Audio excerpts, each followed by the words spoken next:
It is 11:32 p.m. on March 31st, 2023. I'm resuming my reading of V.I. Lenin, Imperialism, the Highest Stage of Capitalism, guarding Chapter 9, Section 9, The Critique of Imperialism.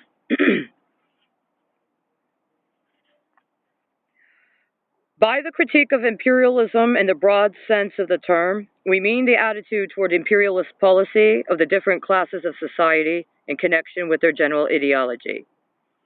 The enormous dimensions of finance capital concentrated in a few hands, and the creating an extraordinarily far-flung and close network of relationships and connections which subordinates not only the small and medium, but also even the very small capitalists and small masters on the one hand, and the increasingly intense struggle waged against other national state groups of financiers for the division of the world and domination over other countries, on the other hand, cause the possessing classes to go over entirely to the side of imperialism. General enthusiasm over the prospects of imperialism, furious defense of it, and painting it in the brightest colors, such are the signs of the times. The imperialist ideology also penetrates the working class. No Chinese wall separates it from the other classes.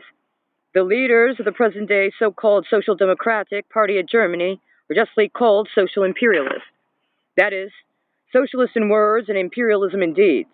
But as early as 1902, Hobson noted the existence in England of Fabian imperialists who belonged to the opportunist Fabian Society. Bourgeois scholars and publicists usually come out in defense of imperialism in a somewhat veiled form. They obscure its complete domination and its profound roots, strive to push into the forefront particular and secondary details, and do their very best to distract attention from essentials by means of absolutely ridiculous schemes for reform, such as police supervision of the trust or banks, etc. Less frequently, cynical and frank imperialists come forward who are bold enough to admit the absurdity of the idea of reforming the fundamental characteristics of imperialism. We will give an example.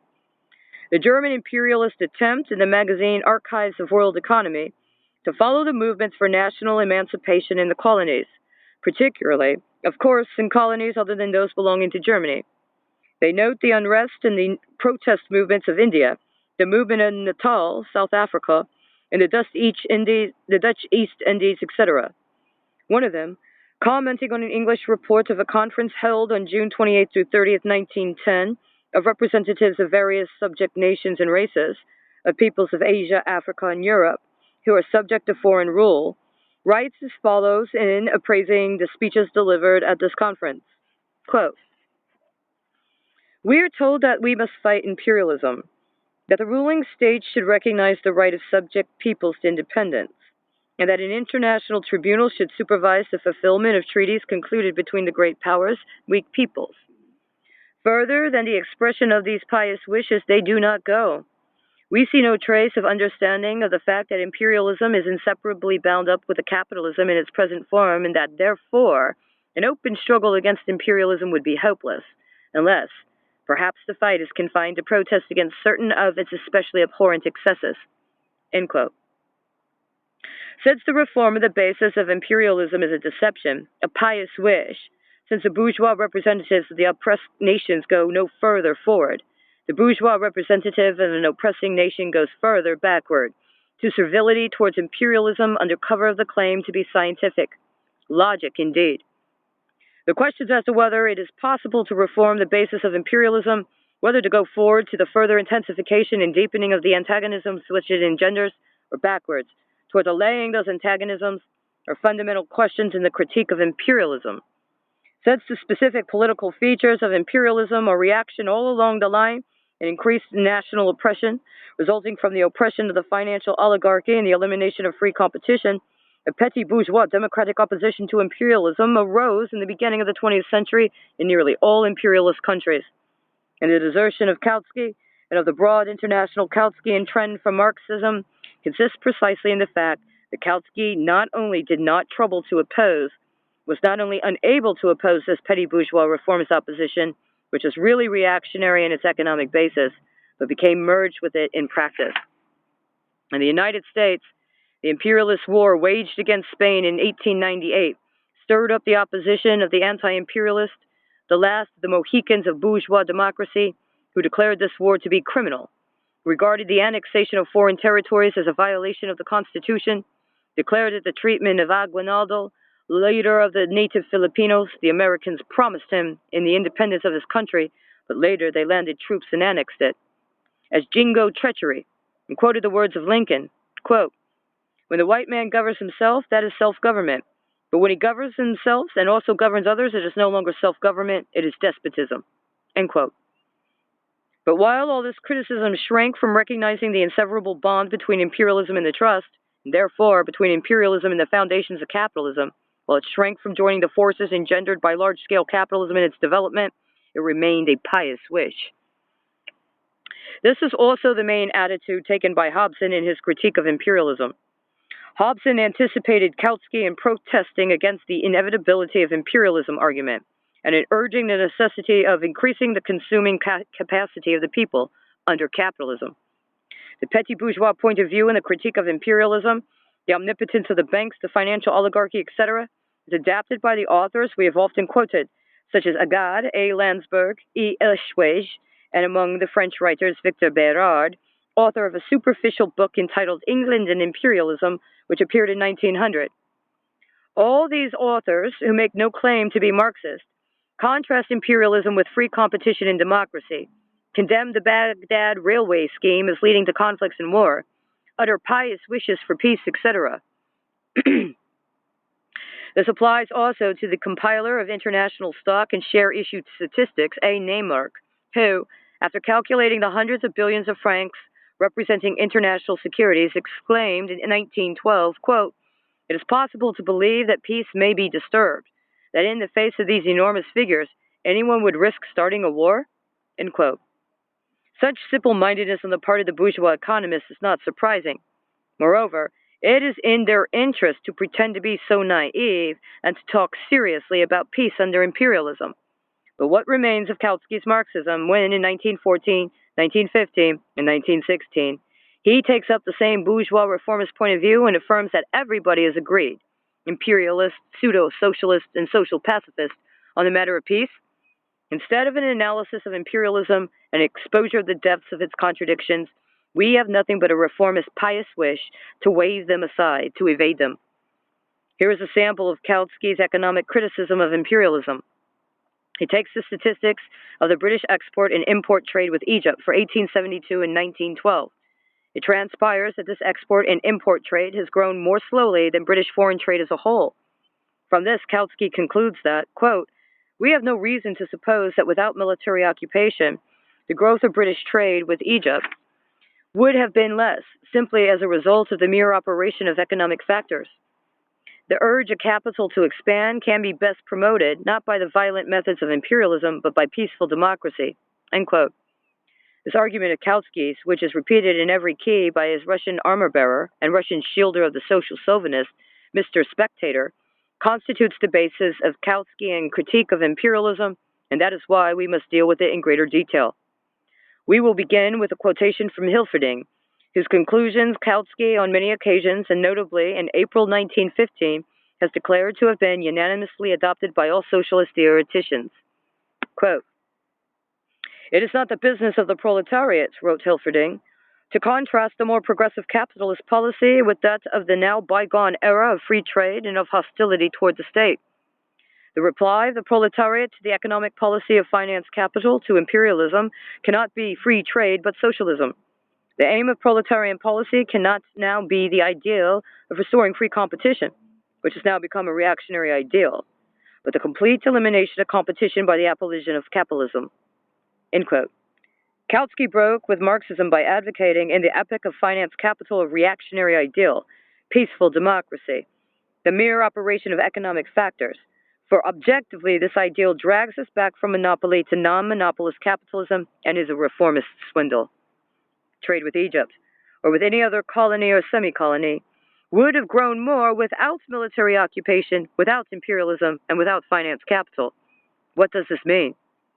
That capitalism would have developed more rapidly if free competition had not been restricted by monopolies in general, or by the connections, yoke, i.e., also the monopoly of finance capital, or by the monopolist possession of colonies by certain countries? Kautsky's argument can have no other meaning, and this meaning is meaningless.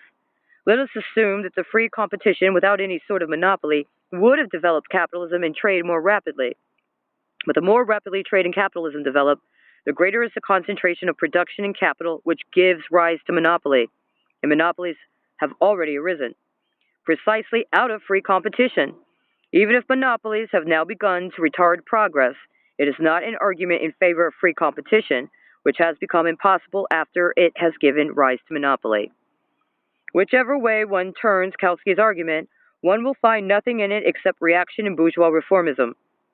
Even if we correct this argument and say, as Spectator says, that the trade of the British colonies with England is now developing more slowly than their trade with the other countries, it does not save Kautsky, for it is also monopoly, also imperialism that is beating Great Britain. Only it is the monopoly and imperialism of another country, America, Germany. It is best known that the cartels have given rise to new and peculiar form of protective tariffs, i.e., goods suitable for export are protected. Engels noted this in Volume 3 of Capital. It's also known, too, that the cartels in finance capital have a system peculiar to themselves, that of exporting goods at a cut-rate price, or dumping, as the English call it.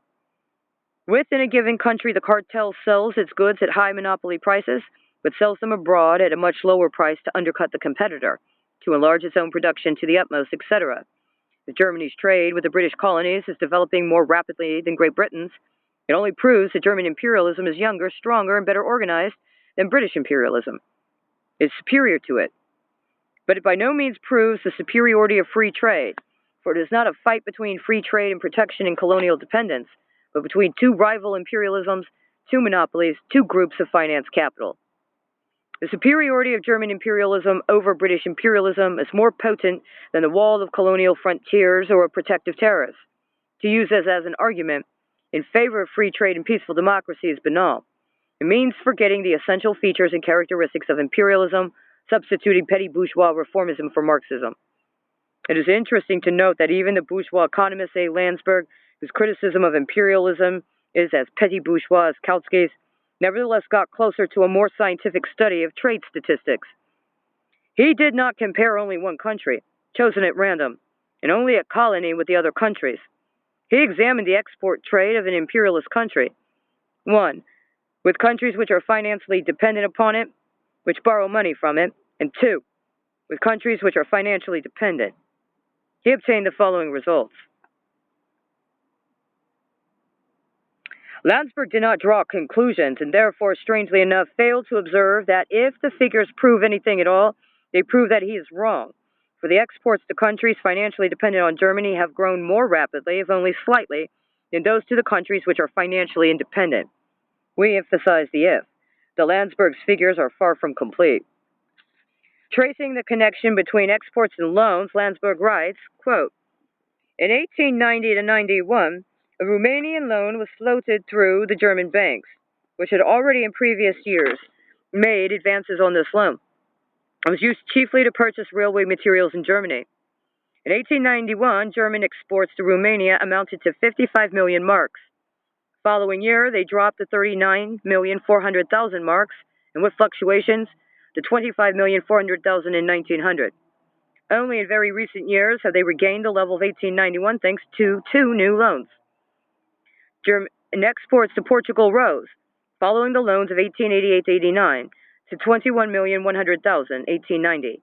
Then in the two following years, they dropped to 16,200,000 and 7,400,000 and regained their former level only in 1903. The figures of German trade with Argentina are still more striking. Following the loans floated in 1888 and 1890, German exports to Argentina reached in 1889 60,700,000 marks. 2 years later, they only reached 18,600,000 marks, less than one-third of the previous figure. It was not until 1901 that they regained and surpassed the level of 1889, and then only as a result of new loans floated by the state and by municipalities, with advances to build power stations and with other credit operations. Exports to Chile, as a consequence of the loans of 1889, rose to 45,200,000 marks in 1892, and a year later dropped to 22,500,000 marks. A new Chilean loan floated by the German banks in 1906 was followed by a rise of exports to 84,700,000 marks in 1907, only to fall again to 52,400,000 marks in 1908. End quote. From these facts, Landsberg draws the amusing petit bourgeois morale of how unstable and irregular export trade is when it is bound up with loans, how bad it is to invest capital abroad instead of naturally and harmoniously developing home industry, how costly are the millions in backsheesh that Krupp has to pay in floating foreign loans, etc. But the facts tell us clearly.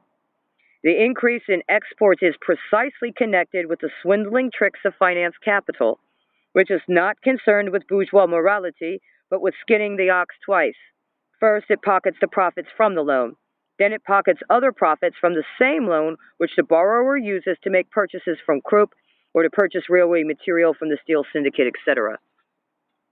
We repeat that we do not, by any means, consider Landsberg's figures to be perfect, but we had to quote them because they are more scientific than Kautsky's and Spectator's, and because Landsberg showed the correct way to approach the question.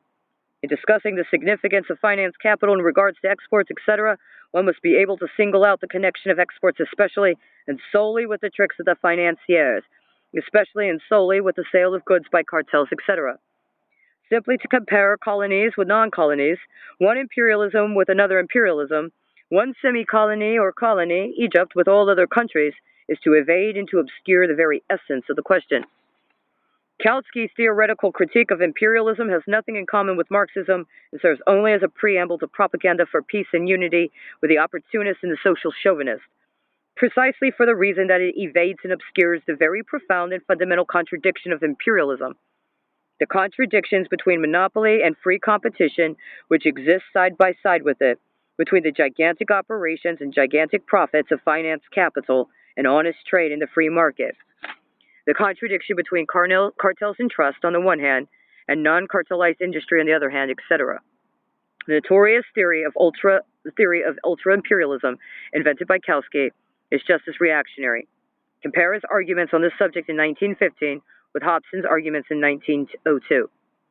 Kautsky, quote, "Cannot the present imperialist policy be supplanted by a new ultra-imperialist policy, which will introduce the joint exploitation of the world by internationally united finance capital in the place of the mutual rivalries of national finance capitals?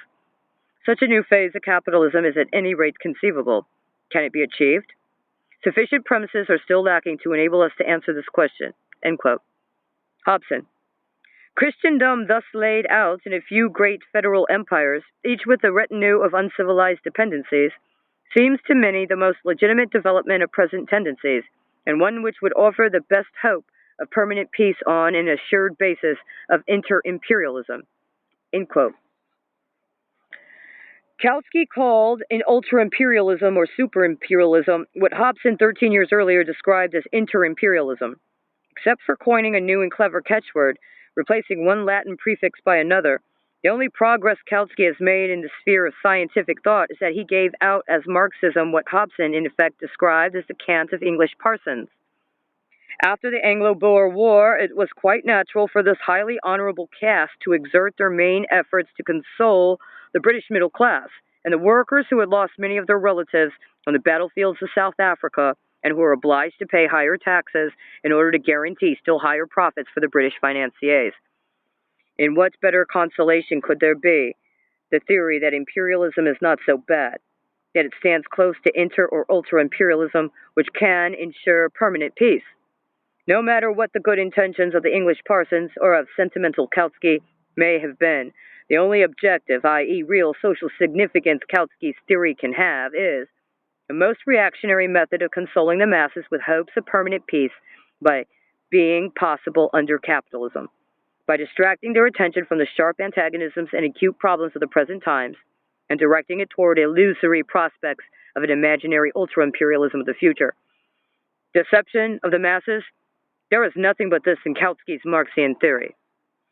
Indeed, it is enough to compare well-known and indisputable facts to become convinced of the utter falsity of the prospects which Kautsky tries to conjure up before the German workers. and the workers of all lands. Let us consider India, Indochina, and China.